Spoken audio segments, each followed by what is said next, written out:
¿Por qué el Vaticano temía a Spinoza? El peligro del pensamiento libre. ¿Te has preguntado alguna vez qué tipo de ideas pueden ser tan peligrosas que una institución milenaria como el Vaticano las considere una amenaza existencial? ¿Qué pensamientos son tan revolucionarios que necesitan ser borrados de la faz de la tierra? La historia que estás a punto de escuchar no es solo sobre un hombre y sus libros, es sobre el poder, el miedo y lo que sucede cuando alguien se atreve a pensar libremente en un mundo que no está preparado para la verdad. Antes de continuar, me pregunto, ¿desde qué país nos estás viendo? Son las 2 de la madrugada y no puedes dormir, o tal vez estás aprovechando tu hora de almuerzo para aprender algo que jamás te enseñaron en la escuela. Sin importar dónde estés o qué hora sea, quiero que sepas que estás a punto de descubrir una de las historias más censuradas de la civilización occidental. Y si estás viendo esto desde tu teléfono, dale like ahora mismo, porque necesitamos que este contenido llegue a más personas. El algoritmo decide quién ve la verdad y quién permanece en la ignorancia. ¿Sabías que durante más de 300 años, mencionar el nombre de Baruch Spinoza en ciertos círculos académicos católicos podía costarte tu carrera, tu reputación, incluso tu libertad? ¿Te has preguntado por qué un judío holandés del siglo XVII, que vivió apenas 44 años, sigue siendo considerado por algunos como el enemigo más peligroso que jamás enfrentó la Iglesia Católica? Más peligroso que Lutero, más amenazante que Voltaire, más radical que cualquier revolucionario político que puedas imaginar. La respuesta comienza en una fría mañana de julio de 1656, en una sinagoga de Ámsterdam, cuando las autoridades religiosas judías pronunciaron la maldición más violenta y específica en la historia del judaísmo contra un joven de apenas 24 años. Pero lo que no sabían era que al expulsar a Baruch Spinoza de su comunidad, estaban liberando al mundo una fuerza intelectual que transformaría para siempre la manera en que la humanidad entiende a Dios, la naturaleza, la política y la libertad.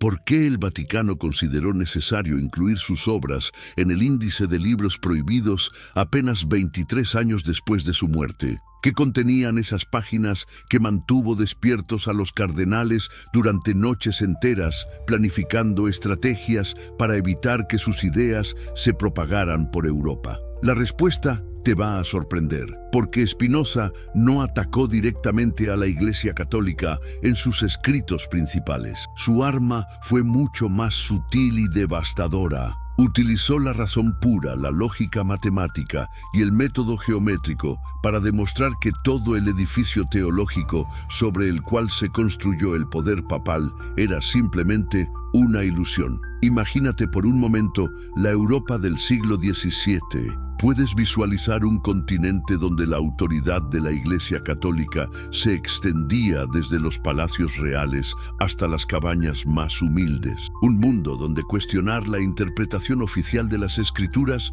no era solo herejía, sino traición. Un tiempo en que la Inquisición española aún quemaba herejes, donde los estados pontificios controlaban vastos territorios y donde el Papa no era solo una figura espiritual, sino el soberano temporal más poderoso de Italia. En este contexto nace en Ámsterdam, el 24 de noviembre de 1632, un niño que cambiaría todo. Sus padres, judíos sefardíes refugiados de las persecuciones ibéricas, lo llamaron Baruch, que en hebreo significa bendito. Qué ironía del destino, ¿verdad? Un nombre que significa bendición para alguien que sería maldecido por su propia comunidad y temido por la institución religiosa más poderosa del mundo. Pero, ¿por qué sus padres estaban en Ámsterdam y no en España o Portugal? Aquí comienza una historia dentro de la historia, una que el Vaticano también prefería mantener oculta.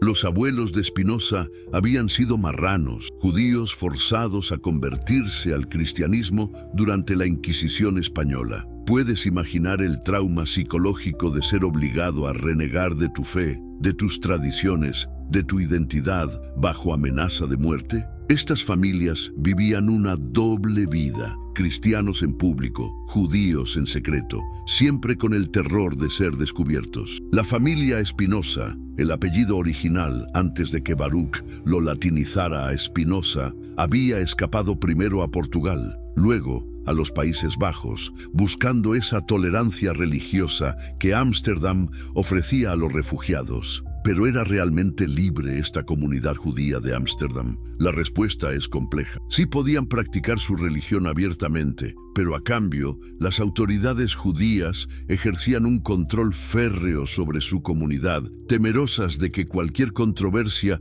pudiera despertar la ira de las autoridades cristianas y poner en peligro el frágil equilibrio que les permitía existir. El joven Baruch creció en este ambiente de libertad vigilada. ¿Te has preguntado cómo era la educación de un niño judío en el siglo XVII? La comunidad sefardí de Ámsterdam había establecido una de las instituciones educativas más avanzadas de Europa. Baruch estudió hebreo, latín, matemáticas, filosofía cartesiana y, lo más importante, aprendió a pensar de manera sistemática y rigurosa. Pero también estudió el Talmud, la Cábala y las obras de los grandes filósofos judíos como Maimónides. ¿Sabías que Spinoza fue un estudiante brillante? Sus profesores esperaban que se convirtiera en un rabino respetado, alguien que contribuyera al prestigio intelectual de la comunidad, pero había algo en su manera de hacer preguntas que inquietaba a sus maestros. No se contentaba con las respuestas tradicionales. Cuando estudiaba los textos sagrados, se preguntaba: ¿quién escribió realmente estos libros? ¿Cuándo fueron escritos? ¿Por qué existen contradicciones entre diferentes pasajes? Estas preguntas,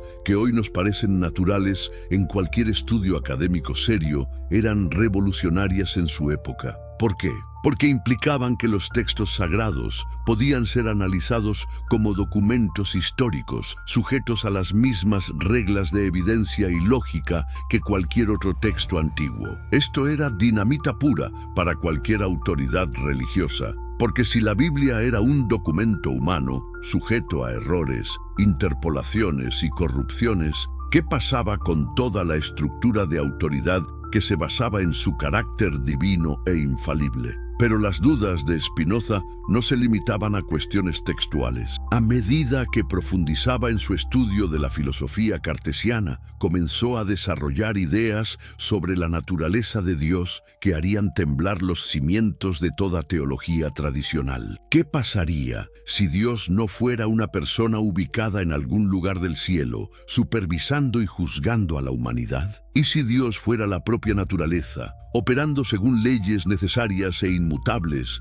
sin milagros, sin intervenciones sobrenaturales, sin juicios morales? Estas ideas las mantenía en secreto hasta 1655, respetando la memoria de su padre Michael, quien había muerto en 1654. ¿Puedes imaginar la tensión psicológica de mantener en silencio ideas tan revolucionarias? Pero cuando su padre murió, Spinoza sintió que ya no tenía que fingir una ortodoxia en la que no creía. Comenzó a expresar abiertamente sus dudas en las discusiones de la sinagoga, y lo que empezó como susurros de preocupación entre los dirigentes comunitarios pronto se convirtió en alarma. ¿Sabías que antes de su excomunión, las autoridades de la sinagoga le ofrecieron una pensión anual de 1000 florines si se callaba y mantenía sus ideas heterodoxas en privado? Era una suma considerable para la época, suficiente para vivir cómodamente sin trabajar, pero Spinoza rechazó la oferta. ¿Por qué alguien rechazaría seguridad económica a cambio simplemente de mantener silencio? Porque para Spinoza la libertad de pensamiento no era negociable. La integridad intelectual valía más que cualquier comodidad material. Cuando las autoridades se dieron cuenta de que no podían comprar su silencio, decidieron tomar medidas más drásticas. El 27 de julio de 1656 se reunió el Mahamad, el consejo directivo de la sinagoga, para pronunciar el cherem más severo de la historia. ¿Qué es un cherem? Es mucho más que una simple excomunión. Es una maldición que convierte a la persona en un muerto social. Nadie puede hablarle, hacer negocios con él, leer sus escritos o incluso estar bajo el mismo techo. ¿Quieres saber exactamente qué dijeron sobre Spinoza? Las palabras fueron tan duras que aún hoy impactan. Expulsamos, execramos y maldecimos a Baruch de Spinoza. Maldito sea de día y maldito sea de noche. Maldito sea cuando se acuesta y maldito sea cuando se levanta. Maldito sea cuando sale y maldito sea cuando regresa. Que el Señor no lo perdone. Que la cólera y el enojo del Señor se desaten contra este hombre y arrojen sobre él todas las maldiciones escritas en el libro de la ley. ¿Te das cuenta de la violencia de estas palabras? No era solo una expulsión administrativa, era un intento de borrar a Spinoza de la existencia social y espiritual. ¿Pero qué había hecho exactamente para merecer tal castigo? Las acusaciones eran claras. Había afirmado que Dios tenía un cuerpo físico, que la inmortalidad del alma no podía demostrarse, que los ángeles podrían no existir y que el Antiguo Testamento no decía explícitamente que Dios fuera inmaterial. Para nosotros, estas pueden parecer disputas teológicas abstractas, pero en el contexto del siglo XVII eran acusaciones explosivas. ¿Por qué? Porque tocaban los fundamentos mismos de la fe judía y, por extensión, de toda religión monoteísta. Si Dios tenía cuerpo, entonces no era trascendente, sino inmanente en la naturaleza. Si el alma no era inmortal, entonces las promesas de recompensa y castigo eterno carecían de sentido. Si los textos sagrados podían contener errores, entonces la autoridad religiosa perdía su fundamento. Pero aquí es donde la historia se vuelve verdaderamente fascinante. ¿Sabías que las ideas de Spinoza no se quedaron encerradas en la comunidad judía de Ámsterdam? A través de redes clandestinas de intelectuales, comerciantes y diplomáticos, sus manuscritos comenzaron a circular por toda Europa, y cuando llegaron a manos de teólogos católicos, causaron pánico. ¿Por qué el Vaticano se sintió más amenazado por Spinoza que por otros pensadores heterodoxos? La respuesta está en su método. Mientras que otros críticos atacaban aspectos específicos de la doctrina católica, Spinoza desarrolló un sistema filosófico completo que hacía innecesaria cualquier iglesia, cualquier clero, cualquier autoridad religiosa intermedia entre el individuo y la verdad. Su obra más peligrosa, el Tratado Teológico Político, publicado anónimamente en 1670, contenía argumentos que desmantelaban sistemáticamente la base teórica del poder papal. ¿Cómo? Demostrando que la religión y la política debían estar completamente separadas, que ninguna autoridad religiosa tenía derecho a ejercer poder temporal, que la libertad de pensamiento era un derecho natural inalienable, y que el Estado tenía la obligación de proteger esta libertad, incluso contra las presiones de las autoridades religiosas. ¿Puedes imaginar el impacto de estas ideas en una Europa donde el Papa controlaba estados enteros, donde los obispos eran también señores feudales, donde la Inquisición tenía poder de vida y muerte sobre supuestos herejes? Spinoza no solo estaba cuestionando doctrinas específicas, estaba proponiendo un modelo de sociedad completamente diferente, donde la razón humana era la única autoridad legítima en cuestiones de verdad. Pero lo más peligroso de todo era su concepto de Dios, Deus sive natura, Dios o la naturaleza. ¿Qué significaba esto exactamente? Que no había diferencia entre Dios y el universo natural. Dios no era un ser sobrenatural que había creado el mundo y lo gobernaba desde afuera, sino que era la propia sustancia de la cual todo estaba hecho. Las leyes naturales no eran decretos divinos que podían ser suspendidos mediante milagros, sino expresiones de la necesidad divina. ¿Te das cuenta de las implicaciones? Si Dios era la naturaleza misma, entonces no había nada sobrenatural. Los milagros eran imposibles porque violarían la consistencia divina. Las oraciones intercesorias carecían de sentido porque Dios no podía cambiar las leyes que expresaban su propia naturaleza. La revelación especial era innecesaria porque Dios se revelaba constantemente a través de las leyes naturales que la razón humana podía descubrir. ¿Y qué pasaba con el papel de la Iglesia en este esquema? Simplemente se volvía obsoleto. Si Dios se revelaba directamente a través de la naturaleza y la razón, ¿para qué servían los intermediarios? ¿Por qué necesitar sacerdotes, obispos, papas para acceder a una verdad que estaba disponible directamente para cualquier mente racional? Aquí tienes que compartir este video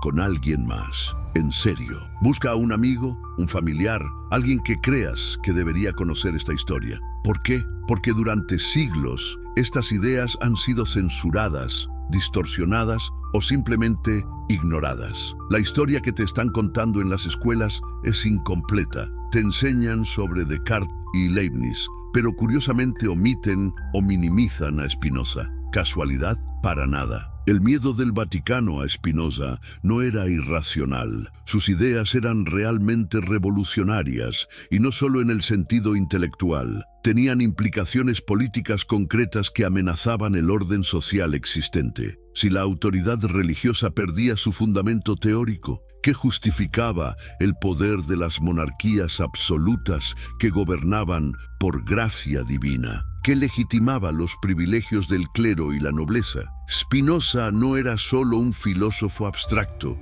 era un teórico político radical que proponía la democracia como la forma más natural de gobierno, la tolerancia religiosa como una necesidad práctica y la educación racional como el único antídoto contra la superstición y el fanatismo. En una época donde el poder se basaba en mantener a las masas ignorantes y temerosas, estas ideas eran dinamita pura. ¿Sabías que cuando murió en 1677, las autoridades locales confiscaron inmediatamente todos sus manuscritos para evitar que cayeran en manos equivocadas? ¿O que sus amigos tuvieron que publicar sus obras póstumas desde el exilio, usando nombres falsos y casas editoriales inventadas? ¿O que durante décadas poseer una copia de la Ética podía costarte la cárcel en varios países europeos? Pero aquí está lo fascinante. Mientras más intentaban suprimir sus ideas,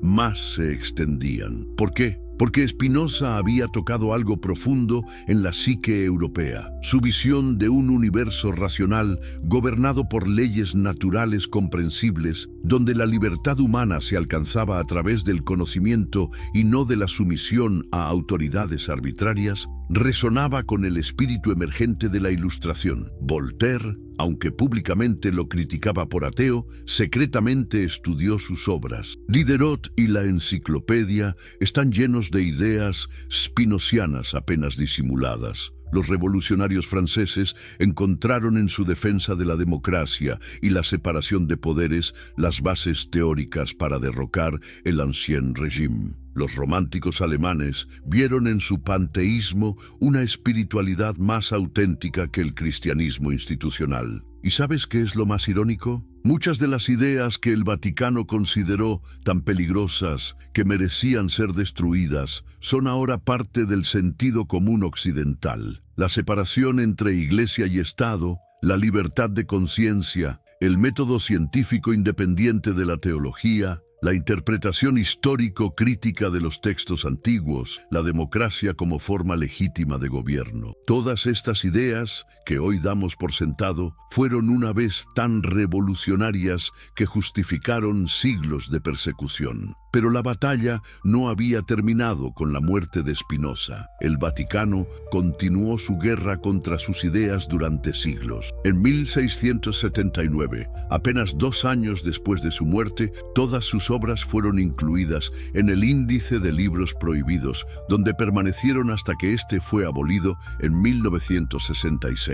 Durante casi 300 años, ningún católico podía leer oficialmente a Spinoza sin arriesgar su alma inmortal. ¿Te preguntas cómo reaccionaron los intelectuales católicos cuando finalmente pudieron estudiar abiertamente sus obras? Muchos reconocieron que había sido uno de los pensadores más profundos y sistemáticos de la historia occidental. Algunos incluso admitieron que sus críticas a ciertas concepciones antropomórficas de Dios habían sido beneficiosas para la teología. Pero esto fue después de siglos de demonización y distorsión. La historia de Spinoza es la historia de una idea revolucionaria, que la verdad no necesita autorización de ningún poder institucional, que la razón humana es capaz de descubrir por sí misma los principios que gobiernan la realidad, y que la libertad de pensamiento no es un lujo, sino una necesidad fundamental de la condición humana. Pero ¿por qué esta historia sigue siendo relevante hoy? Porque vivimos en una época donde nuevas formas de fundamentalismo, tanto religioso como secular, intentan limitar la libertad de investigación y expresión. Porque hay fuerzas que prefieren mantener a las personas en la ignorancia antes que arriesgar que descubran verdades incómodas. Porque el legado de Spinoza nos recuerda que el pensamiento libre no es solo un derecho, sino una responsabilidad hacia las generaciones futuras. La próxima vez que veas un laboratorio científico investigando libremente, una universidad enseñando sin interferencias ideológicas, una constitución que garantiza la libertad de conciencia, o simplemente una persona expresando ideas controvertidas sin temor a la persecución, recuerda que todo eso existe en parte gracias a un joven judío holandés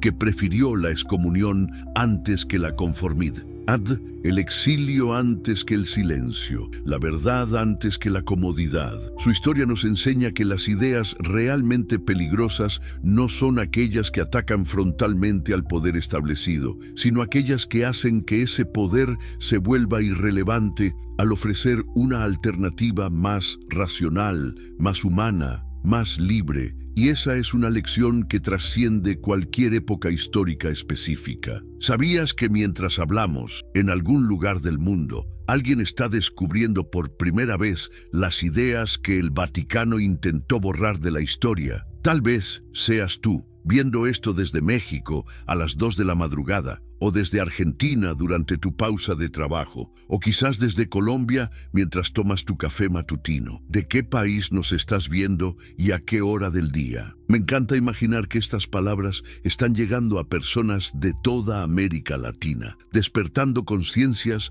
que han estado dormidas durante siglos. Y si estás viendo esto desde tu celular, por favor, dale like ahora mismo. En serio, hazlo. Cada like es un voto por la verdad, una pequeña victoria contra los algoritmos que prefieren mantenernos entretenidos antes que informados. Cada interacción hace que este contenido llegue a más personas que necesitan conocer esta historia. La batalla contra el libre albedrío que Spinoza desató no era solo una discusión filosófica abstracta, era un ataque directo al corazón del poder católico, porque tocaba el sacramento más íntimo y poderoso de la Iglesia, la confesión. ¿Te has preguntado alguna vez por qué la confesión auricular se volvió obligatoria en el catolicismo? No fue hasta el Cuarto Concilio de Letrán en 1215 que se estableció como requisito anual para todos los fieles. ¿Casualidad histórica o estrategia de control?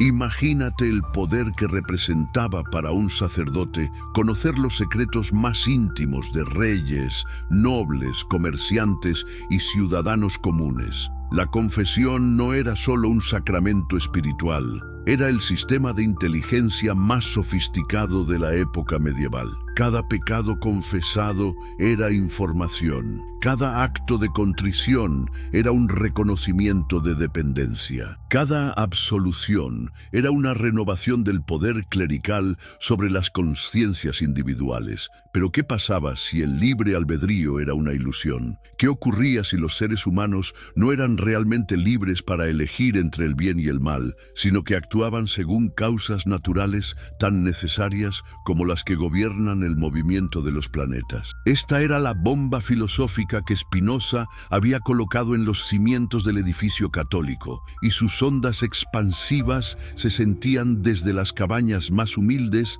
hasta las salas del Vaticano. En su Ética, demostrada según el orden geométrico, Spinoza desarrolló la argumentación más rigurosa jamás escrita contra el concepto tradicional de libre albedrío. ¿Cómo lo hizo? Utilizando el mismo método que Euclides había usado para demostrar teoremas geométricos. Partía de definiciones claras, establecía axiomas evidentes y luego, paso a paso, construía proposiciones que llevaban inevitablemente a conclusiones revolucionarias. ¿Sabías que Spinoza definió la libertad de una manera completamente nueva? Para él, un ser era libre no cuando podía elegir arbitrariamente entre alternativas, sino cuando actuaba según su propia naturaleza, sin coerción externa. ¿Qué significaba esto en términos prácticos? Que una persona era más libre cuanto más comprendía las causas de sus propios sentimientos y acciones. La ignorancia era esclavitud, el conocimiento era liberación. Esta redefinición de la libertad era devastadora para el sistema de culpa y expiación sobre el cual se construía el poder clerical. Si las personas actuaban según causas naturales comprensibles, ¿dónde quedaba el pecado? ¿Cómo podían ser castigadas eternamente por acciones que eran el resultado inevitable de su naturaleza y circunstancias? ¿Qué sentido tenía la condenación de comportamientos que surgían de la ignorancia y la confusión emocional? Pero Spinoza no se contentó con demoler el concepto tradicional de culpa. Fue más lejos y analizó sistemáticamente los afectos humanos, esas emociones que la Iglesia había clasificado como pecaminosos o virtuosos según su conveniencia. ¿Te has dado cuenta de cómo el cristianismo institucional desarrolló una relación profundamente ambivalente con las emociones humanas? El amor era santo cuando se dirigía a Dios, pero sospechoso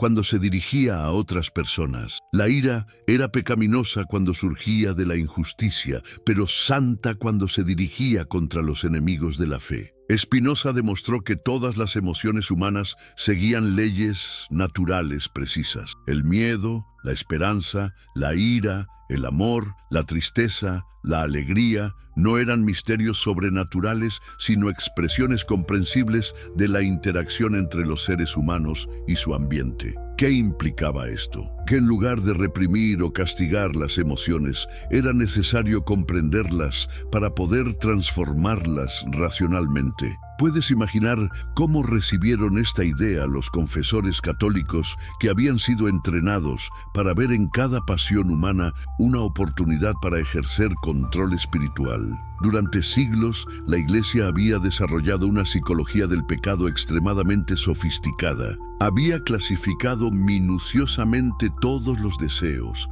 pensamientos y actos humanos en categorías morales que requerían la intervención clerical para ser resueltas. La lujuria no era simplemente una respuesta natural del cuerpo humano a estímulos sexuales. Era una tentación demoníaca que requería vigilancia constante y purificación sacramental. La ira no era una reacción comprensible ante la injusticia, era un pecado capital que ponía en peligro la salvación eterna. La tristeza no era una respuesta natural ante la pérdida, era una falta de fe que necesitaba corrección espiritual. Spinoza destruyó toda esta elaborada arquitectura psicológica, demostrando que los afectos humanos eran fenómenos naturales que seguían leyes causales comprensibles. Más aún, argumentó que intentar suprimir las emociones mediante la culpa y el castigo era no solo inútil, sino contraproducente, porque fortalecía precisamente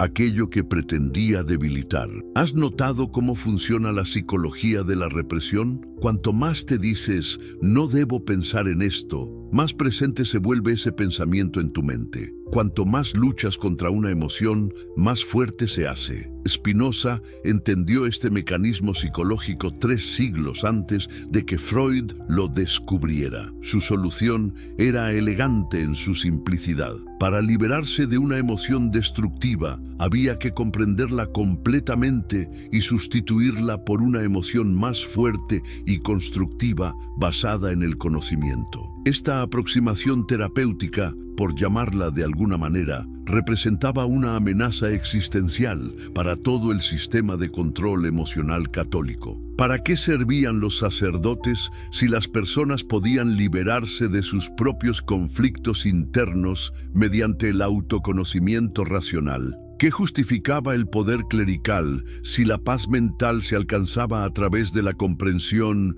y no de la sumisión a autoridades externas? Pero el ataque de Spinoza al libre albedrío tenía implicaciones aún más profundas que la simple reforma de la psicología individual. Tocaba los fundamentos mismos de la justicia, tanto humana como divina. ¿Cómo podía ser justo que Dios castigara eternamente a seres que actuaban según su propia naturaleza y las circunstancias en las que habían sido colocados? ¿Qué clase de justicia divina creaba seres con tendencias específicas y luego los condenaba por seguir esas mismas tendencias? Esta pregunta había atormentado a los teólogos durante siglos, dando lugar a elaboradas doctrinas sobre la gracia, la predestinación y el mérito. Agustín había luchado con ella. Tomás de Aquino había intentado resolverla. Los reformadores protestantes habían dividido iglesias por causa de ella. Pero Spinoza la resolvió de manera radical. Simplemente negó que existiera un juicio divino en el sentido antropomórfico tradicional. En su sistema filosófico, Dios no juzgaba, ni premiaba, ni castigaba. Las consecuencias de las acciones humanas fluían naturalmente de las leyes que gobernaban la realidad, del mismo modo que las consecuencias de tocar el fuego fluyen naturalmente de las propiedades físicas del fuego y la piel humana. No había necesidad de un juez sobrenatural, porque el universo mismo era un sistema perfecto de justicia inmanente. ¿Te das cuenta de lo que esto significaba para toda la estructura de recompensas y castigos sobre la cual se construía la autoridad religiosa? Si no había juicio divino trascendente, ¿para qué servían las indulgencias? ¿Qué sentido tenían las penitencias? ¿Por qué necesitar intermediarios para obtener el perdón divino si Dios no guardaba rencores ni llevaba cuentas pendientes? La respuesta católica a estas ideas fue inicialmente la negación y después la distorsión sistemática. Durante décadas, los teólogos oficiales evitaron mencionar directamente a Spinoza, prefiriendo atacar versiones caricaturescas de sus argumentos. Cuando finalmente se vieron forzados a responder directamente, desarrollaron una estrategia que se mantendría durante siglos: presentar sus ideas como si fueran obviamente absurdas, contradictorias o moralmente peligrosas. Pero ¿sabes qué es lo fascinante? Mientras los teólogos oficiales denunciaban públicamente a Spinoza, en privado, muchos de ellos estudiaban cuidadosamente sus argumentos. Los archivos del Vaticano contienen evidencia de que algunos cardenales poseían copias clandestinas de sus obras principales. ¿Por qué? Porque reconocían la solidez lógica de sus argumentos, incluso cuando rechazaban sus conclusiones. Esta situación creó una tensión psicológica extraordinaria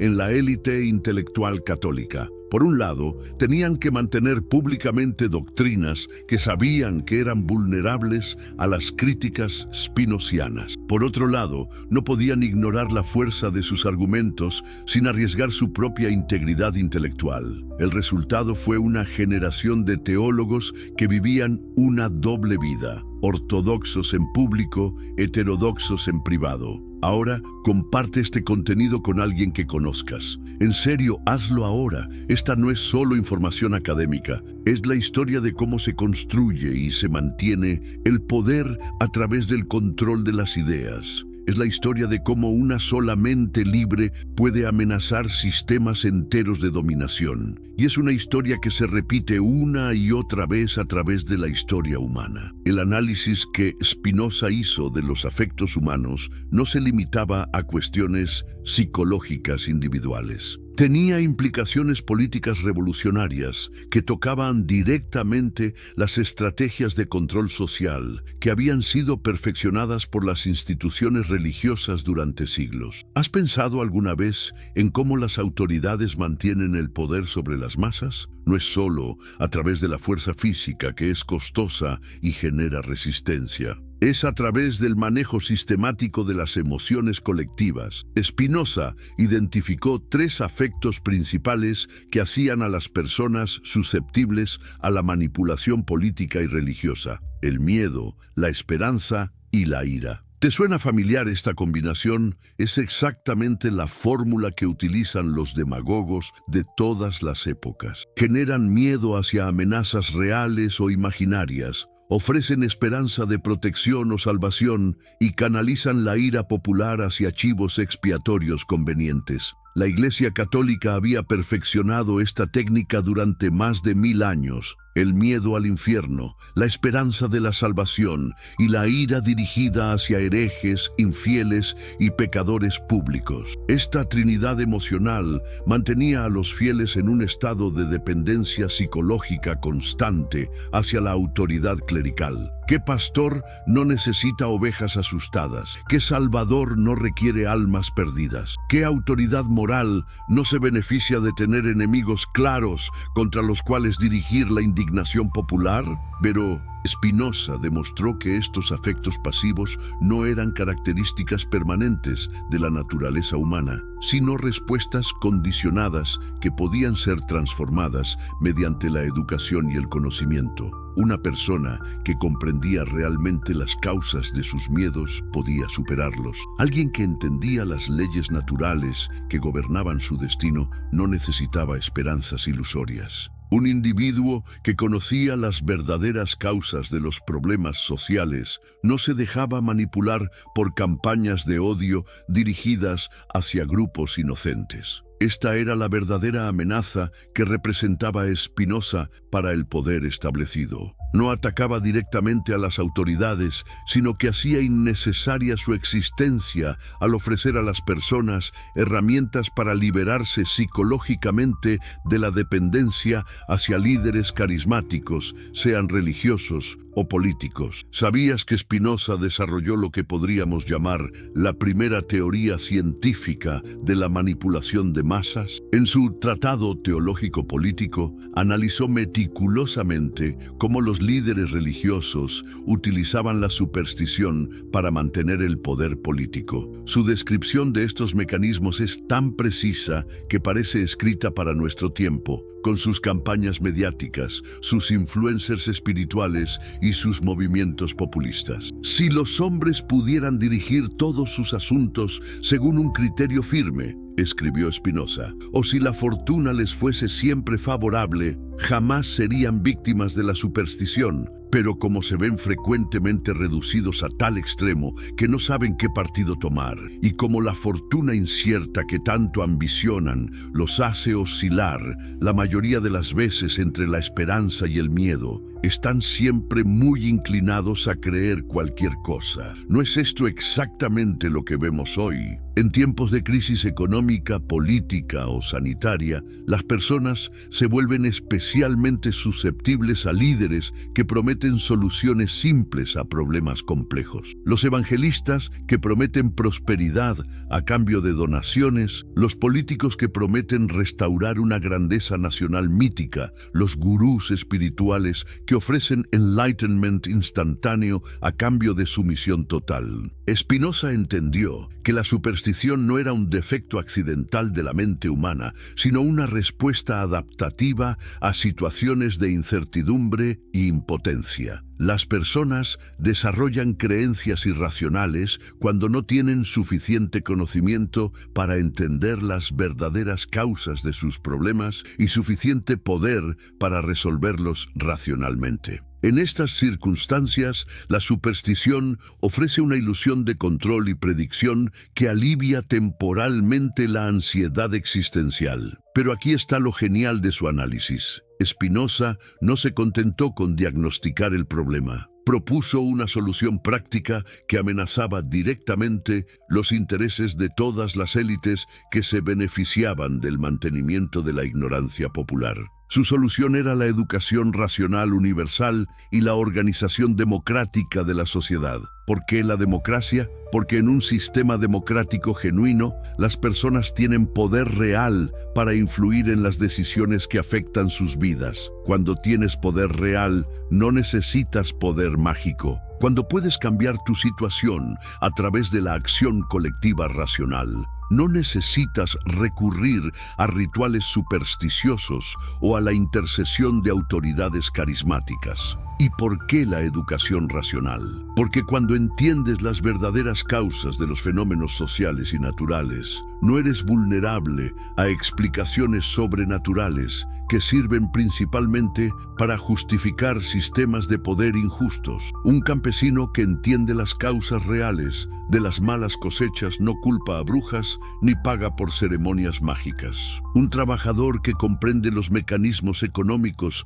que determinan su salario no acepta explicaciones moralistas sobre el mérito individual. Esta combinación de democracia participativa y educación científica era exactamente lo opuesto al modelo de sociedad que favorecían tanto la Iglesia Católica como las monarquías absolutas de la época. Ambos sistemas dependían de mantener a las masas en un estado de ignorancia controlada, donde los problemas complejos se explicaban mediante narrativas simples que justificaban la autoridad de las élites dirigentes. ¿Te has preguntado por qué durante siglos la Iglesia Católica se opuso sistemáticamente a la alfabetización popular? No era por falta de recursos o de capacidad organizativa. La Iglesia tenía la red institucional más extensa de Europa y recursos económicos enormes. Podría haber establecido escuelas en cada pueblo si hubiera querido.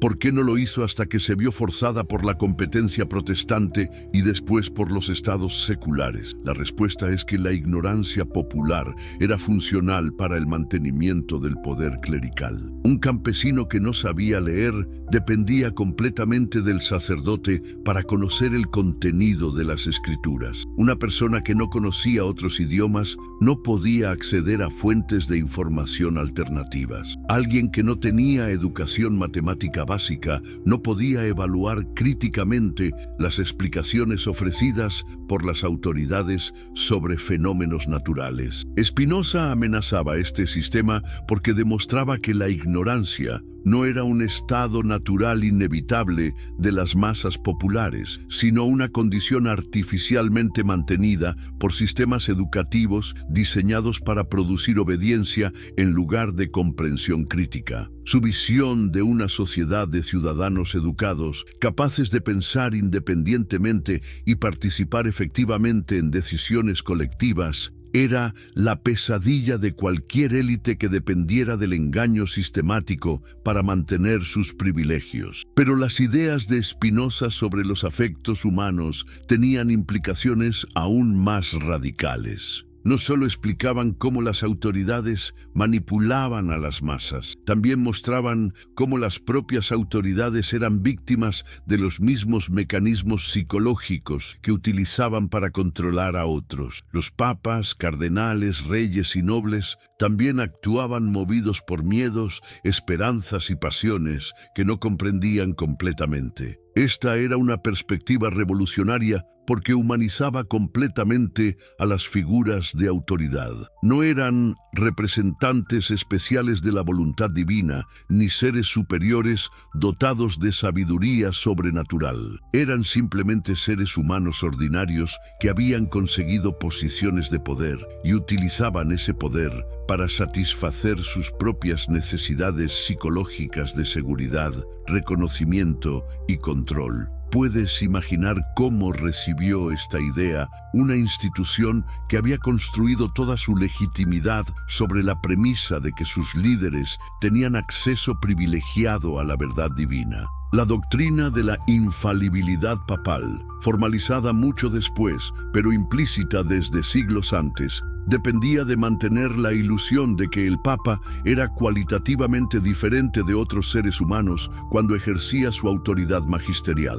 Spinoza destruyó esta ilusión, demostrando que todos los seres humanos, independientemente de su posición social, estaban sujetos a las mismas leyes psicológicas básicas. Un papa podía ser tan víctima de sus propias pasiones irracionales como cualquier campesino ignorante. Un cardenal podía ser tan susceptible a la manipulación emocional como cualquier fiel ordinario. La única diferencia era que las personas en posiciones de poder tenían más recursos para racionalizar sus impulsos irracionales y más capacidad para imponer las consecuencias de sus errores sobre otros. Esta perspectiva psicológica igualitaria era profundamente democrática en sus implicaciones. Si todas las personas estaban sujetas a los mismos mecanismos mentales básicos, ¿qué justificaba la concentración del poder en manos de unas pocas? ¿Por qué algunas personas debían tomar decisiones que afectaban las vidas de millones,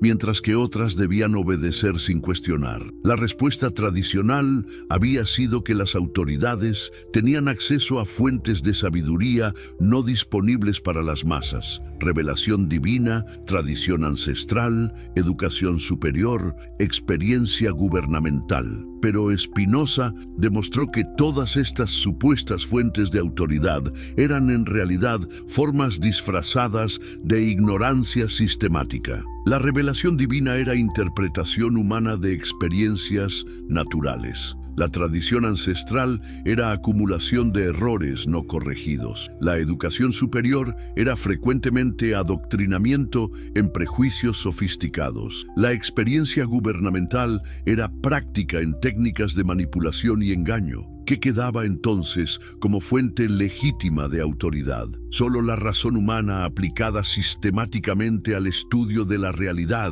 y esta capacidad estaba potencialmente disponible para todas las personas independientemente de su origen social, económico o religioso. La única aristocracia legítima era la aristocracia del conocimiento, pero esta era una aristocracia abierta a la cual cualquiera podía acceder mediante el esfuerzo intelectual sostenido. Esta concepción meritocrática del poder intelectual era revolucionaria en el contexto del siglo XVII, pero también contenía contradicciones que Spinoza reconoció honestamente. ¿Cómo podía realizarse la educación racional universal en sociedades donde las condiciones materiales básicas no estaban garantizadas para la mayoría? ¿Cómo podían las personas dedicar tiempo y energía al desarrollo intelectual cuando luchaban simplemente por sobrevivir? Spinoza entendió que la liberación intelectual y la liberación social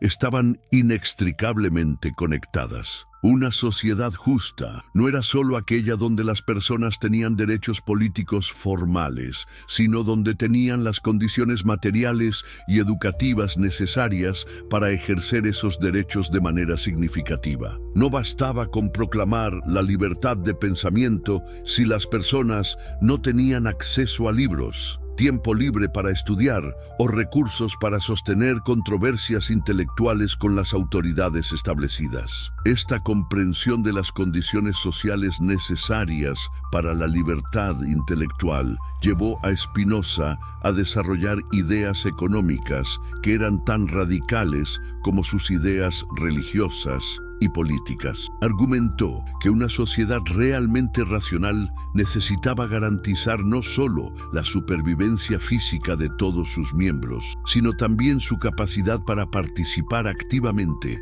en la vida intelectual y política de la comunidad. ¿Te das cuenta de las implicaciones? Esto significaba que una sociedad spinoziana necesitaría algún tipo de redistribución sistemática de recursos para asegurar que el talento intelectual no se desperdiciara por accidente de nacimiento. Las personas brillantes nacidas en familias pobres deberían tener las mismas oportunidades educativas que las nacidas en familias ricas. Las innovaciones intelectuales importantes no deberían perderse porque sus autores no tenían conexiones sociales para difundirlas. Estas ideas económicas eran tan amenazantes para las élites de la época como sus ideas religiosas, porque cuestionaban no solo el poder espiritual del clero, sino también el poder económico de la nobleza y la burguesía comercial. Una sociedad organizada según principios spinozianos sería no solo democrática y secular, sino también substancialmente más igualitaria que cualquier sociedad existente en su época. ¿Y sabes qué es lo más fascinante? Muchas de estas ideas se realizaron parcialmente en las sociedades occidentales modernas, pero de manera fragmentada y contradictoria. Tenemos educación pública universal, pero diseñada frecuentemente para producir trabajadores obedientes en lugar de ciudadanos críticos. Tenemos democracia política, pero con enormes desigualdades económicas que distorsionan la participación efectiva. Tenemos libertad religiosa formal, pero con persistentes formas de fundamentalismo que inhiben el pensamiento independiente. El legado de Spinoza nos desafía a completar el proyecto de liberación humana que él inició, crear sociedades donde todas las personas tengan no solo la oportunidad formal, sino también la capacidad real para desarrollar su potencial intelectual y participar significativamente en las decisiones que afectan sus vidas. Este es un proyecto que trasciende las divisiones políticas tradicionales porque apela a nuestra humanidad común y a nuestro interés compartido en vivir vidas más racionales y satisfactorias. La crítica bíblica que desarrolló Spinoza no era simplemente un ejercicio académico de erudición textual, era una demolición sistemática de los fundamentos intelectuales sobre los cuales se había construido toda la estructura de autoridad religiosa occidental. ¿Has pensado alguna vez en cuánto poder político derivaba en la época de Spinoza de la premisa de que la Biblia era la palabra literal e infalible de Dios? Si la Biblia era realmente dictada por Dios, entonces quienes tenían autoridad para interpretarla oficialmente poseían un poder casi divino. Podían declarar que ciertas guerras eran santas, que ciertos impuestos eran ordenados por Dios, que cierta distribución de la riqueza reflejaba la voluntad celestial, que ciertas formas de gobierno tenían sanción divina. Toda la estructura política del cristianismo medieval y temprano moderno dependía de mantener la ilusión de que las Escrituras eran un manual político directo enviado desde el cielo. Spinoza destruyó esta ilusión, aplicando a la Biblia los mismos métodos de análisis histórico y filológico que los eruditos aplicaban a otros textos antiguos. ¿Qué descubrió? Que los libros bíblicos habían sido escritos por seres humanos específicos, en momentos históricos específicos, para audiencias específicas, con propósitos específicos que frecuentemente eran políticos tanto como espirituales. El Pentateuco no había sido escrito por Moisés, como sostenía la tradición, sino por múltiples autores a lo largo de varios siglos. Los salmos no eran todos de David, sino de diferentes poetas de diferentes épocas. Los libros proféticos contenían material añadido por editores posteriores que tenían agendas políticas propias. Los evangelios no eran relatos de testigos presenciales, sino composiciones literarias sofisticadas, creadas décadas después de los eventos que pretendían describir. ¿Te das cuenta de lo revolucionario que era este análisis? No solo cuestionaba la autoridad específica de textos particulares, establecía un método crítico que podía aplicarse a cualquier documento que reclamara autoridad divina. Una vez que aceptabas que los textos sagrados tenían autores humanos con limitaciones humanas, toda la estructura de revelación sobrenatural se volvía problemática. Pero Spinoza no se conformó con demostrar que la Biblia tenía autores humanos. Fue más lejos y analizó las contradicciones internas, los errores fácticos, las interpolaciones obvias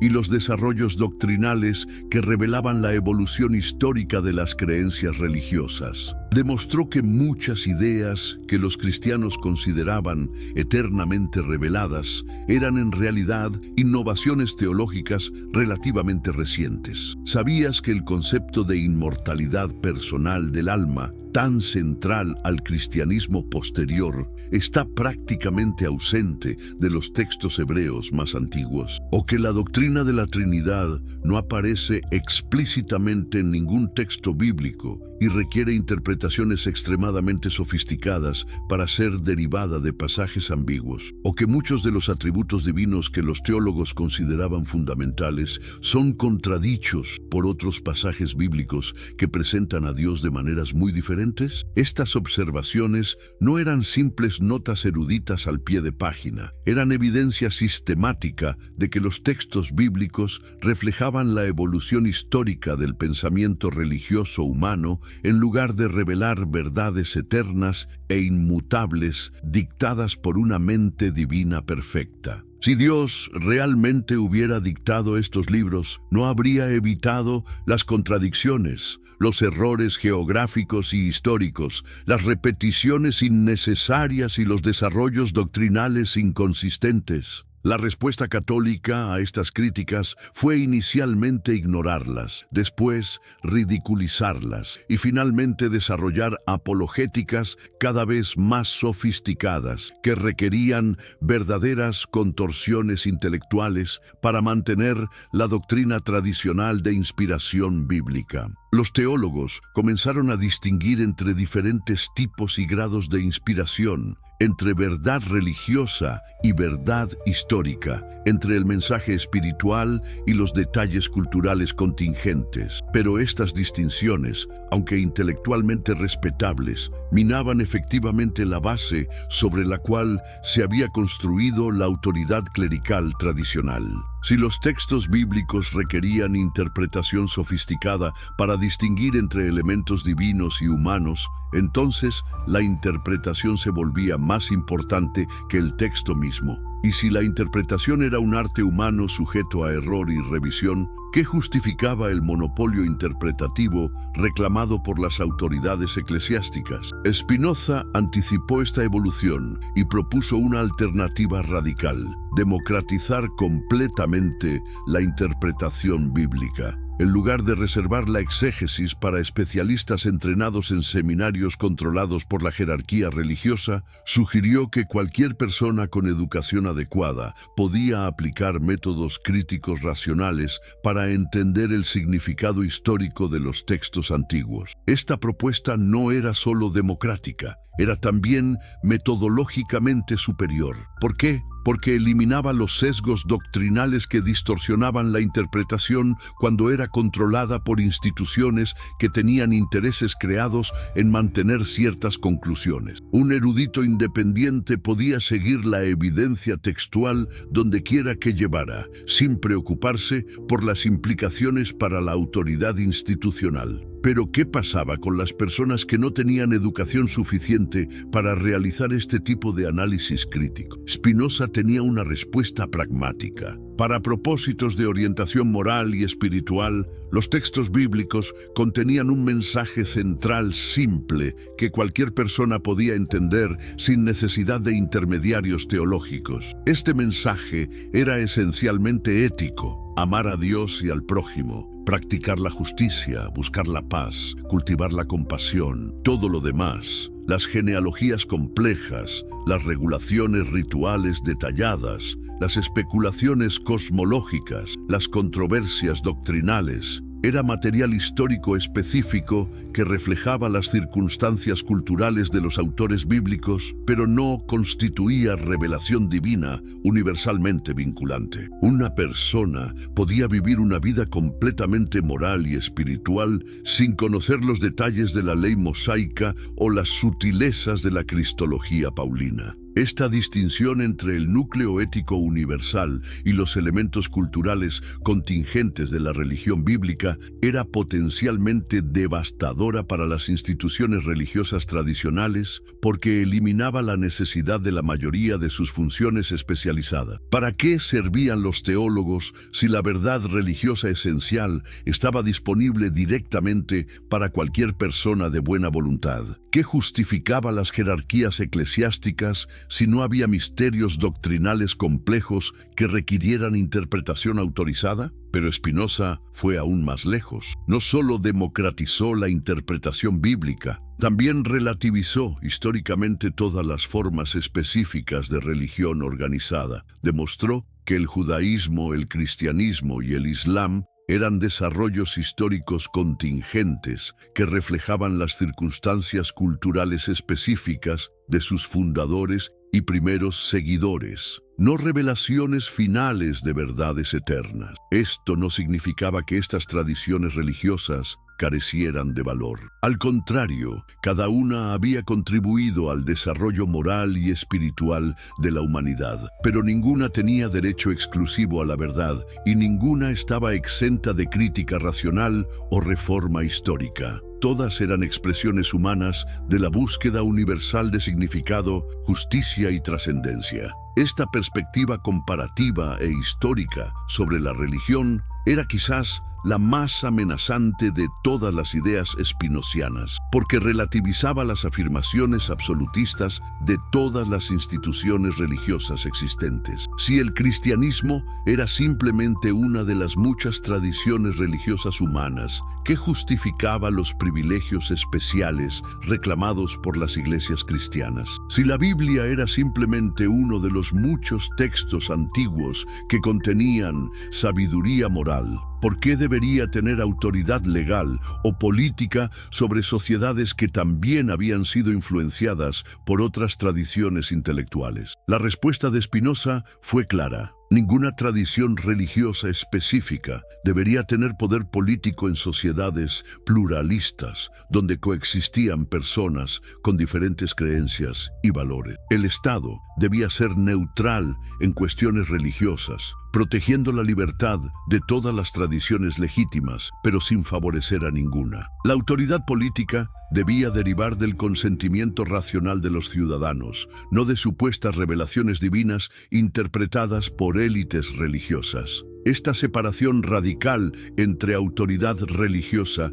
y autoridad política era exactamente lo opuesto de la teocracia papal que había dominado Europa durante siglos. Los estados pontificios no eran solo territorios administrados por la Iglesia, eran la manifestación visible de la pretensión papal de ejercer poder temporal directo como representante de Cristo en la tierra. ¿Te imaginas cómo recibieron los cardenales romanos la propuesta spinociana de que todos los líderes religiosos debían renunciar voluntariamente a cualquier ambición de poder político? ¿O su argumento de que la religión alcanzaba su máxima pureza cuando se limitaba voluntariamente al ámbito de la orientación moral y espiritual personal? Estas ideas no solo amenazaban los intereses materiales del clero, también desafiaban toda su autoimagen como guías indispensables de la humanidad caída. Si las personas podían vivir vidas moralmente ejemplares sin someterse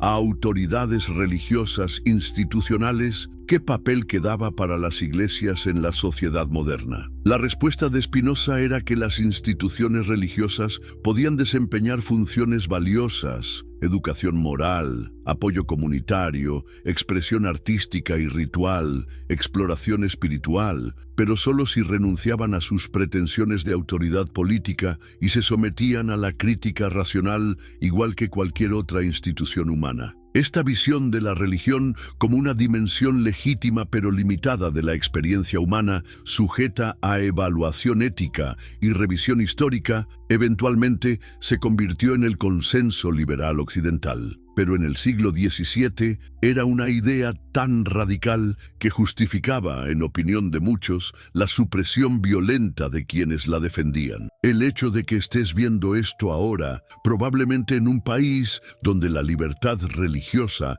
es constitucionalmente protegida, donde las iglesias no pueden imponer sus doctrinas mediante la fuerza legal, donde la crítica bíblica se enseña abiertamente en universidades públicas, es evidencia de que las ideas de Spinoza finalmente triunfaron sobre las fuerzas que intentaron suprimirlas. Pero esa victoria no fue fácil, rápida o completa. Tomó siglos de lucha intelectual, política y a veces militar para establecer los principios que ahora damos por sentado. Y incluso hoy, en muchas partes del mundo, las ideas por las que Spinoza fue excomunicado y censurado siguen siendo peligrosas para quienes las defienden públicamente.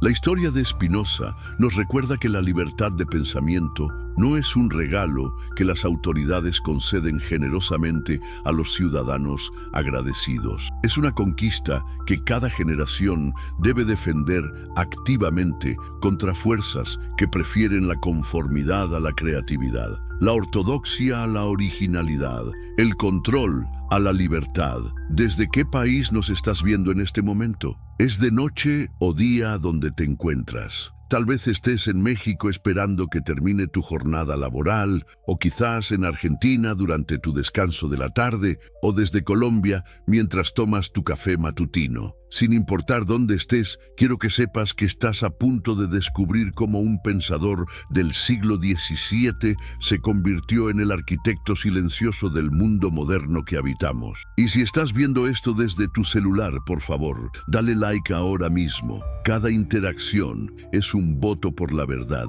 y ayuda a que este contenido llegue a más personas que necesitan conocer esta historia que durante siglos fue censurada y distorsionada. ¿Has pensado alguna vez qué significa realmente vivir en una sociedad secular? ¿Te has preguntado por qué en nuestros países latinoamericanos podemos criticar abiertamente las instituciones religiosas sin terminar en la hoguera? ¿Sabes por qué existe separación entre Iglesia y Estado en las constituciones modernas? La respuesta a todas estas preguntas se encuentra en las ideas revolucionarias de Baruch Spinoza, un hombre que predijo la caída del poder temporal religioso con una precisión que todavía nos asombra. Spinoza no solo fue un crítico del poder eclesiástico, fue el profeta de la secularización 12. Sus predicciones sobre el futuro de las instituciones religiosas se cumplieron con una exactitud casi sobrenatural. El poder eclesiástico sembró discordia en lugar de concordia, escribió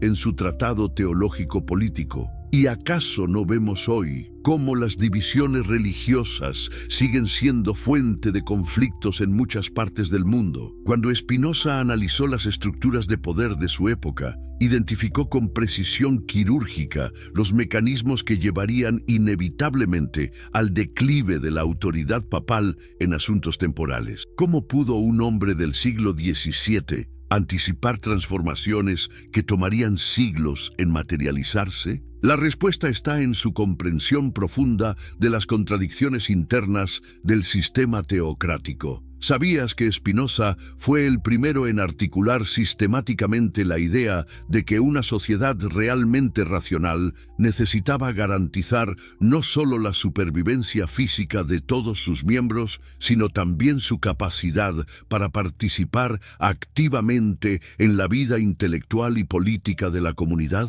3. Esta era una idea tan radical que implicaba una redistribución de recursos para asegurar que el talento intelectual no se desperdiciara por accidente de nacimiento. ¿No te parece extraordinario que estas ideas sobre justicia distributiva precedieran por siglos a los movimientos sociales que las harían realidad? La secularización que Spinoza predijo no era simplemente un proceso político-administrativo donde se separaban las funciones religiosas de las civiles. Era algo mucho más profundo, una transformación completa de la conciencia humana sobre la naturaleza de la autoridad legítima. ¿Qué significa que el poder ya no derive de supuestas revelaciones divinas, sino del consentimiento racional de los ciudadanos? ¿Comprendes la magnitud de este cambio de paradigma? Spinoza entendió que el avance de la ciencia y la educación haría inevitable esta transformación. Cada nuevo descubrimiento científico, cada mejora en los métodos educativos, cada expansión del conocimiento racional, erosionaría gradualmente las bases sobre las cuales se sustentaba el poder clerical tradicional. ¿No es fascinante que pudiera ver con tanta claridad los efectos acumulativos de procesos que apenas comenzaban en su época? Pero su análisis iba más allá de simples predicciones sociológicas. Spinoza identificó las señales específicas de decadencia que caracterizarían a las instituciones religiosas cuando perdieran su monopolio monopolio sobre la interpretación de la realidad. Habló de escándalos que minarían su autoridad moral, de pérdida de credibilidad ante las masas educadas, de la incapacidad para adaptarse a sociedades más complejas y pluralistas. ¿Te resulta familiar esta descripción? Los escándalos contemporáneos que han sacudido al Vaticano, desde los casos de abuso hasta la corrupción financiera, confirman de manera inquietante las predicciones spinozianas. Él anticipó que cuando las instituciones religiosas se aferraran al poder temporal, inevitablemente se corromperían y perderían precisamente aquello que las legitimaba: su autoridad moral. El crecimiento del ateísmo y la indiferencia religiosa que vemos en las sociedades occidentales modernas también fue previsto por Spinoza, pero no como algo necesariamente negativo. Para él, el declive de las formas institucionales de religión podía ser el preludio de formas más auténticas y personales de espiritualidad, basadas en el conocimiento racional en lugar de la sumisión ciega a autoridades. Pero ¿sabes qué es lo más impresionante? Que incluso anticipó las reacciones defensivas de las instituciones religiosas ante este proceso de secularización. Predijo el surgimiento de nuevas formas de fundamentalismo como respuesta desesperada al avance del racionalismo, los intentos de revivir filosofías medievales como el tomismo para contrarrestar el pensamiento moderno y la resistencia persistente al desarrollo científico libre. Ahora comparte este contenido con alguien que conozcas. Esta no es solo información histórica, es la clave para entender el mundo en que vivimos. Cada vez que ejerces tu derecho a criticar una autoridad religiosa, cada vez que vives según tus propias convicciones morales, sin intermediarios institucionales, cada vez que buscas explicaciones racionales, en lugar de sobrenaturales, para los fenómenos que observas, estás participando en el proceso de liberación intelectual que Spinoza inició. La transformación de la filosofía occidental que produjo Spinoza es uno de los fenómenos intelectuales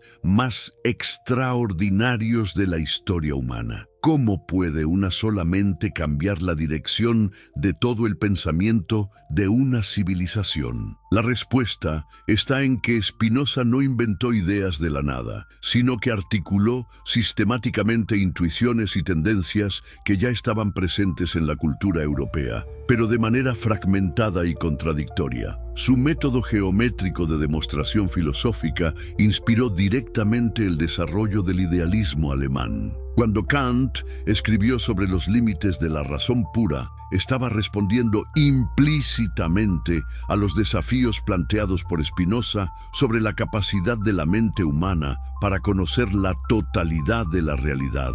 Cuando Hegel desarrolló su dialéctica histórica, utilizaba conceptos fundamentalmente spinozianos sobre la relación entre la sustancia y sus manifestaciones. ¿Te imaginas cómo habría sido diferente la filosofía occidental sin la influencia subterránea de Spinoza? Marx tomó de él la idea de que las condiciones materiales determinan la conciencia, no al revés. Nietzsche encontró en su crítica de la moral tradicional los fundamentos para su propio cuestionamiento de los valores establecidos. Freud utilizó conceptos spinozianos sobre los afectos y la causalidad psíquica para desarrollar el psicoanálisis II. Pero la influencia de Spinoza no se limitó a la filosofía académica. Sus ideas sobre la democracia, como la forma más natural de gobierno, se filtraron en los movimientos revolucionarios que transformaron el panorama político mundial. Los padres fundadores de la independencia americana conocían sus escritos y utilizaron argumentos spinozianos para justificar la separación de las colonias del poder imperial británico. ¿Sabías que la Declaración de Independencia estadounidense contiene ecos claros del pensamiento spinoziano cuando habla de derechos naturales inalienables y del consentimiento de los gobernados como única fuente legítima de autoridad política? ¿O que los revolucionarios franceses encontraron en su defensa de la tolerancia religiosa y la libertad de expresión los fundamentos teóricos para la Declaración de los Derechos del Hombre y del Ciudadano? En América Latina, las ideas spinozianas llegaron a través de los pensadores ilustrados que influyeron en los movimientos de independencia. Cuando Simón Bolívar escribía sobre la necesidad de separar la Iglesia del Estado y sobre la educación como fundamento de la República, estaba utilizando argumentos que se remontaban directamente a los escritos del filósofo holandés Re. La influencia de Spinoza en el desarrollo de la ciencia moderna es quizás menos conocida, pero igualmente importante. Su insistencia en que la naturaleza opera según leyes necesarias e inmutables, sin intervenciones sobrenaturales, proporcionó el marco conceptual que permitió el florecimiento del método científico moderno 5. ¿Cómo habría sido el desarrollo de la física sin la idea spinociana de que el universo es un sistema cerrado de causas y efectos naturales? ¿Qué habría pasado con la biología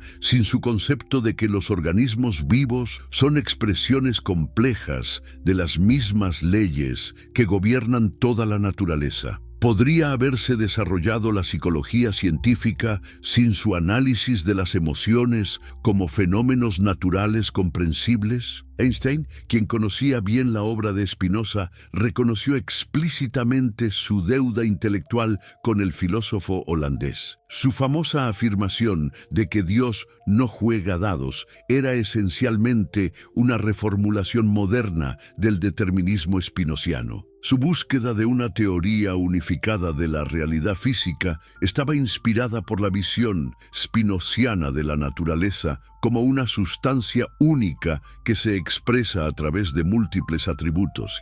Pero quizás la influencia más profunda de Spinoza se encuentra en los movimientos sociales que lucharon por los derechos humanos y la libertad de conciencia. Su argumento de que todas las personas poseen dignidad, igual porque participan de la misma sustancia divina, proporcionó fundamentos filosóficos sólidos para la lucha contra la esclavitud, la discriminación y la opresión. Los movimientos abolicionistas del siglo XIX utilizaron argumentos spinocianos sobre la unidad fundamental de la naturaleza humana para demostrar que la esclavitud era no solo inmoral, sino irracional.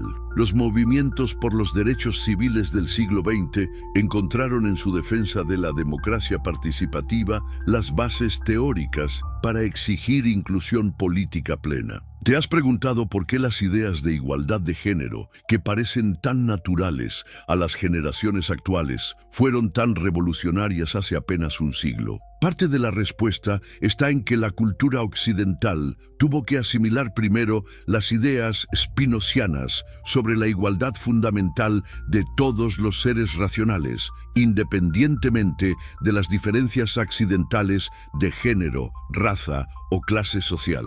El reconocimiento académico tardío de Spinoza es una de las historias más fascinantes de la historia intelectual occidental. Durante más de 2 siglos después de su muerte, fue tratado como una figura marginal, peligrosa, alguien que podía mencionarse solo para ser refutado o ridiculizado. ¿Por qué tanta resistencia a reconocer la importancia de un pensador que ahora consideramos fundamental? La respuesta está en que las ideas de Spinoza eran demasiado amenazantes para ser aceptadas abiertamente, mientras las instituciones que criticaba aún mantenían poder suficiente para castigar a quienes las defendían. No fue hasta que el proceso de secularización que él había predicho se completó lo suficiente que se pudo estudiar su obra sin riesgos profesionales o personales. Las primeras cátedras universitarias dedicadas específicamente al estudio de Spinoza se establecieron solo en el siglo XX, más de 250 años después de su muerte. Los primeros congresos internacionales de estudios spinocianos comenzaron en los años 1960, coincidiendo con los movimientos de liberación social y política de esa época. No es extraordinario que un pensador tenga que esperar 3 siglos para recibir reconocimiento académico pleno. ¿Qué nos dice esto sobre cómo funciona realmente la producción de conocimiento en las sociedades humanas? ¿Cuántas otras ideas transformadoras podrían estar esperando su momento de aceptación en los márgenes del pensamiento contemporáneo? La rehabilitación intelectual de Spinoza en el siglo XX coincidió con varios desarrollos que hicieron sus ideas más comprensibles y relevantes. El surgimiento de la sociología como disciplina científica validó sus análisis sobre los mecanismos de control social y manipulación de masas. El desarrollo de la psicología profunda confirmó sus insights sobre las motivaciones inconscientes del comportamiento humano. Los horrores de las dos guerras mundiales y los totalitarismos del siglo XX dieron nueva urgencia a su defensa de la tolerancia, la democracia y los derechos individuales. Intelectuales como Hannah Arendt encontraron en Spinoza recursos conceptuales para entender y criticar las formas modernas de dominación política. ¿Sabías que algunos de los pensadores más influyentes del siglo XX reconocieron explícitamente su deuda con Spinoza? Antonio Gramsci utilizó conceptos spinozianos sobre la hegemonía cultural en su análisis del poder capitalista. Michel Foucault encontró en su genealogía de las instituciones religiosas el modelo para sus propias investigaciones sobre las tecnologías del poder moderno. La filosofía francesa contemporánea está profundamente marcada por un renacimiento spinoziano que comenzó en los años 1960. Filósofos como Gilles Deleuze y Antonio Negri desarrollaron interpretaciones nuevas y radicales de su obra que la conectaron directamente con los movimientos de liberación contemporáneos. ¿Qué significa que ideas formuladas en el siglo XVII sigan siendo relevantes para entender los problemas del siglo XXI? ¿Habla esto de la genialidad profética de Spinoza o de que los problemas fundamentales de la condición humana permanecen esencialmente inalterados a través de los siglos? La democratización definitiva del conocimiento que vivimos en la era de Internet habría deleitado a Spinoza, quien siempre defendió que la verdad debía estar disponible para todos, no solo para las élites educadas. Hoy cualquier persona con acceso a la red puede leer sus obras completas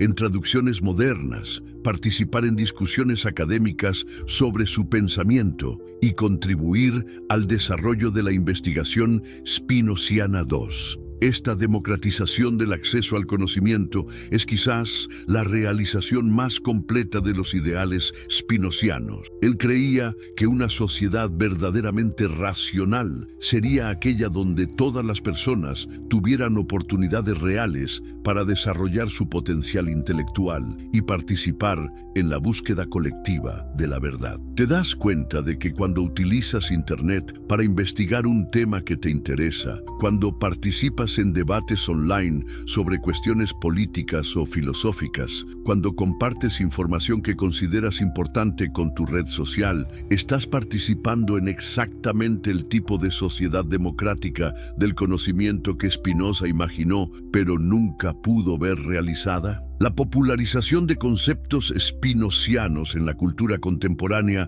es evidente en muchos ámbitos. Su idea de que la naturaleza y la humanidad forman un sistema integrado resuena con las preocupaciones ecológicas actuales. Su análisis de cómo las emociones colectivas pueden ser manipuladas por líderes demagógicos es extraordinariamente relevante en la era de las redes sociales y la política de masas. ¿Has notado cómo muchas de las ideas que consideramos de sentido común sobre la democracia, la tolerancia, los derechos humanos y la libertad de expresión pueden rastrearse hasta argumentos que Spinoza desarrolló cuando estas ideas eran literalmente impensables para la mayoría de las personas? Su mensaje para las nuevas generaciones es claro y urgente. La libertad de pensamiento no es un regalo que las autoridades conceden generosamente, sino una conquista que cada generación debe defender activamente. En nuestra era digital, enfrentamos nuevas formas de manipulación y control que requieren la misma vigilancia intelectual que Spinoza demostró frente a los fundamentalismos de su época. ¿Estás preparado para aceptar la responsabilidad intelectual que implica vivir en una sociedad libre? entiendes que la herencia espinociana te exige no solo disfrutar de las libertades conquistadas por generaciones anteriores, sino también defenderlas y expandirlas para las generaciones futuras. El coraje intelectual que demostró Spinoza al preferir la excomunión antes que la conformidad, el exilio antes que el silencio, la verdad antes que la comodidad, sigue siendo necesario hoy. Quizás las amenazas específicas sean diferentes, pero la necesidad de pensar independientemente, de cuestionar las autoridades establecidas, de buscar explicaciones racionales en lugar de aceptar dogmas, permanece tan urgente como siempre. Hoy, más de 350 años después de su nacimiento, las ideas de Spinoza han triunfado de manera que él jamás pudo imaginar. El Vaticano ya no quema libros, pero el pensamiento libre que tanto temieron se ha convertido en el fundamento de nuestras sociedades democráticas. La batalla que comenzó en una sinagoga de Ámsterdam y se extendió hasta los palacios del poder religioso europeo, terminó con una victoria silenciosa pero definitiva. La victoria de la razón sobre el dogma, de la libertad sobre el miedo, del conocimiento sobre la superstición. Spinoza no vivió para ver su vindicación, pero cada universidad laica, cada constitución que garantiza la libertad de conciencia, cada avance científico libre de interferencias religiosas es un monumento a su memoria. El peligro del pensamiento libre, que tanto aterrorizó al Vaticano, se convirtió en la fuerza más poderosa de la civilización occidental. Su mensaje sigue siendo revolucionario. No tengas miedo de pensar. Porque en un mundo donde nuevas formas de fundamentalismo intentan limitar la libertad intelectual, la herencia de Baruch Spinoza nos recuerda que el pensamiento libre no es solo un derecho, es nuestra responsabilidad más sagrada hacia las futuras generaciones. Si este contenido te ha hecho reflexionar sobre la importancia del pensamiento libre, compártelo con alguien más. Hagamos que las ideas que el Vaticano intentó destruir lleguen a más personas. La mejor manera de honrar a Spinoza es seguir pensando libremente, cuestionando las autoridades que pretenden monopolizar la verdad y defendiendo el derecho de todas las personas a buscar sus propias respuestas a las grandes preguntas de la existencia. La historia de Spinoza nos enseña que las ideas verdaderamente poderosas no pueden ser destruidas por la censura o la persecución. Pueden ser suprimidas temporalmente, distorsionadas por la propaganda, marginalizadas por las instituciones académicas, pero eventualmente encuentran la manera de emerger y transformar el mundo. Esa es la verdadera inmortalidad, no la supervivencia del alma individual, sino la persistencia de las ideas que liberan y dignifican la experiencia humana. La historia que acabas de escuchar no debería quedarse solo contigo. Durante más de 3 siglos, estas verdades fueron censuradas, prohibidas y perseguidas por quienes temían que el conocimiento libre pudiera amenazar sus privilegios. Hoy tienes el poder que Spinoza nunca tuvo: compartir estas ideas con miles de personas con un simple clic. ¿Te das cuenta de la responsabilidad que tienes en tus manos? Cada vez que compartes contenido como este, estás participando en la misma lucha por la libertad intelectual que Spinoza libró en soledad. Cada like que des, cada comentario que escribas, cada vez que reenvíes este video a un amigo, estás votando por un mundo donde la verdad prevalezca sobre la ignorancia. Este conocimiento que has adquirido hoy no te pertenece solo a ti. Pertenece a esa persona de tu familia que todavía cree que cuestionarse las autoridades es peligroso. Pertenece a ese amigo que nunca tuvo acceso a una educación que le enseñara a pensar críticamente. Pertenece a esa generación más joven que está creciendo en un mundo lleno de desinformación y necesita herramientas intelectuales para navegar la complejidad de nuestro tiempo. ¿Recuerdas cuando al inicio te pregunté desde qué país nos estabas viendo? Ahora quiero que pienses, ¿Quién más en tu país necesita escuchar esta historia? ¿Quién más merece conocer que existe una tradición de pensamiento libre que puede liberarlos de los miedos y las supersticiones que limitan su potencial humano? Comparte este video en tus redes sociales. Envíaselo por WhatsApp a esas personas que sabes que valorarán el conocimiento auténtico. Coméntalo en tus grupos de estudio, en tus conversaciones familiares, en esos espacios donde se construye la opinión pública de tu comunidad, porque cada mente que se libera del miedo al pensamiento independiente es una victoria para toda la humanidad. Dale like si este contenido cambió algo en tu manera de ver el mundo. Suscríbete al canal si quieres ser parte de una comunidad que valora la verdad por encima de la comodidad, el conocimiento por encima del entretenimiento vacío, la libertad intelectual por encima de la conformidad ciega. Pero sobre todo, recuerda, el mejor homenaje que puedes hacer a Spinoza no es solo consumir pasivamente esta información, es aplicar su método en tu propia vida. Es hacer tus propias preguntas, buscar tus propias respuestas, pensar por ti mismo en lugar de delegar tu capacidad de razonamiento a autoridades externas, sean religiosas, políticas o mediáticas. Este canal existe porque creemos que el conocimiento transformador debe llegar a quienes realmente lo necesitan, no quedarse encerrado en círculos académicos elitistas. Cada video que producimos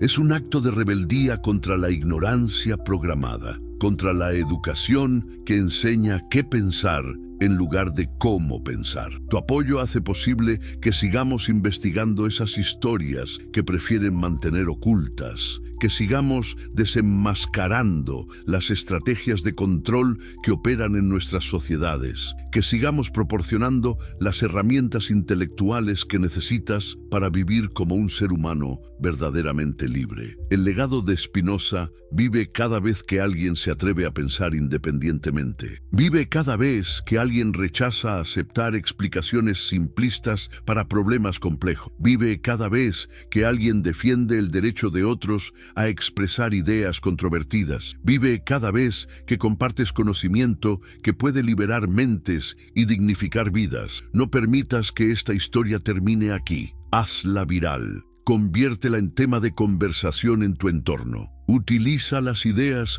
que has aprendido para enriquecer tus propias reflexiones y debates. Recuerda que en la era digital, cada uno de nosotros tiene el poder de ser un educador, un liberador de conciencias, un propagador de luz en medio de tanta oscuridad intelectual. La revolución intelectual que Spinoza comenzó hace más de 3 siglos continúa cada día a través de personas como tú, que valoran la verdad lo suficiente como para compartirla con otros. Sé parte de esa revolución. El futuro de la libertad humana depende de ello.